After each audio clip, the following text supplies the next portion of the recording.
তো hello guys, কেমন আছো সবাই? তো এটা হচ্ছে আমার ২১ দিন ব্লগ চ্যালেঞ্জের ১৭ নম্বর ব্লগ, মানে ৩৬৫ দিনের সেকেন্ড স্টেপ। তো আমরা বিকেল টাইমটাতে ঘুরতে চলে এসেছিলাম সেই আমাদের বাবুপুর লিচুমোড় রাস্তাটায়, ঠিক আছে? তো তোমরা দেখতে পাচ্ছ এই বিকেল টাইমটাতে এরকম রাস্তা দিয়ে হেঁটে যাওয়া, ২ ধারে ধানের ক্ষেত, গাছপালা, তার মাঝখান দিয়ে সরু একটা রাস্তা চলে গেছে। তো আমরা ভাবলাম জমির দিক থেকে ঘুরে আসা যাক। তো এটা হচ্ছে আমাদের সেই বেগুনের গাছের জমিগুলা গাছ, যেগুলো তোমাদের আমি এর আগের ব্লগে দেখিয়েছিলাম। তো আর এটা হচ্ছে আমাদের সেই মরিচের গাছগুলা। আমাদের মরিচের গাছগুলো বেশ ভালোই ফুল এসছে আর মরিচে ধরেছে খুব সুন্দরভাবে। এগুলা হচ্ছে সেই আমাদের বেগুনের গাছগুলার ফুল, দেখতে পাচ্ছ গাইস, ঠিক আছে? বেগুনের গাছগুলো একটু খারাপও হয়ে যাচ্ছে, মানে পোকা ধরে গেছে কেন জানি না। পাতটা আমি ঝরিয়ে দিলাম। এখানে দেখতে পাচ্ছ, এখানে আমাদের একটা বেগুনের গাছে একটা বেগুন ধরেছে, ছোট্ট একটা বেগুন। এখানে আরেকটা বেগুন দেখতে পেলাম, আরেকটা গাছ। হ্যাঁ, তো গাইস এরকম ধরাধরি করতে একটা ফুল ঝরে পড়ে গেল আমার হাতে লেগে। তারপর বাড়ি যাওয়ার রাস্তাতে এখানে দেখছি কিছু বাচ্চা-কাচ্চারা এখানে বাজি ফুটাচ্ছে গাইস, দেখতে পাচ্ছ তোমরা। আর ওরা এত হ্যাপি হয়ে গেছে না।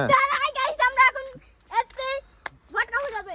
এই রে ভাই, শুনতে পেলা ওদের কথা, ঠিক আছে? আমি ভিডিও করছি, এটা দেখে ওরা এত হ্যাপি হয়ে গেছে, এত লাফালাফি করছে যে বলার কথা না। তারপরে আমি কিছু সিনেমেটিক শট নিয়েছিলাম গাইজ। এই দেখো, এগুলো হচ্ছে সেই সিনেমেটিক শট গুলো আমি ট্রাই করেছিলাম। এরকম মিনি ব্লগে এরকম সিনেমেটিক শট আমি ফার্স্ট টাইম নিলাম গাইজ। তো তোমাদের কেমন লাগলো আমাদের সেই সিনেমেটিক শট গুলো? তো তোমরা প্লিজ একটু কমেন্টে আমাকে বলে যেও। আর একটু তোমরা প্লিজ আমাকে একটু সাপোর্ট করে দিও গাইজ। আমার ইউটিউব চ্যানেলটাকে সাবস্ক্রাইব, ফেসবুক পেজটাকে ফলো করে আমার পাশে থেকো, ঠিক আছে? তাহলেই আমি এরপরে যখন ইন্টারেস্টিং ব্লগ গুলো বানাবো, তাহলে তোমাদের মোবাইলের নোটিফিকেশন সবার আগে ঢুকে যাবে, ঠিক আছে? তো আমি এখন নতুন ব্লগার গাইস, আমার সেরকম কোনো এক্সপিরিয়েন্স নাই এসব বানাতে। তারপর এখানে দেখতে পাচ্ছ আমার ফ্রেন্ডের কিছু, আমি ওকে কিছু ভিডিও শুট করে দিলাম, ওর সিনেমেটিক কিছু শুট, কিছু ডান্স শুট, মানে ইনস্টাগ্রামের জন্য। হ্যাঁ, তারপরে এখানে দেখতে পাচ্ছ এখানে আরো কিছু শুট করছিলাম তার গানের জন্য, ঠিক আছে? তারপরে এখানে আরো কিছু ফটো শুট করে দিলাম ওকে। এত শুট করছিল, গানের shoot, cinematic shoot, dancing shoot, just সবকিছু ইনস্টাগ্রামের জন্য। তো ওকে গাইস, আজকের মতো এখানে শেষ করছি। সবাই ভালো থাকো, বাই।